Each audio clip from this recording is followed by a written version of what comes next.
I'm here on Riding Ring Trail with Marie Despres of Grafton, Massachusetts, and her work, which is called Below the Forest. Below the Forest. Marie, tell us a little bit about this work.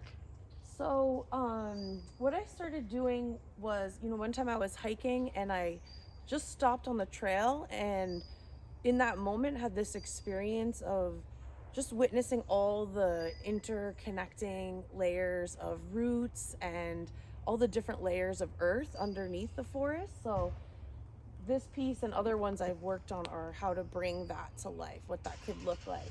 So it's inspired a lot by biological processes that exist, especially within plant life. So some of it inspired by xylem, which is the space that water moves within the plant. So there's a lot of like water element in this piece, and I use different fibers. So a lot of it is wools, yarns, all recycled fibers that come from other projects or people who are getting rid of things. And then I mounted it on wood and, just tried to bring that experience of, what does things look like under a microscope to life. I love it. I mean, I love how dimensional it is, and the mirror aspect of it and the colors. It's really quite very cellular, and also very organic. I love it. Thank you so much Thank you for being in the show. Thank you.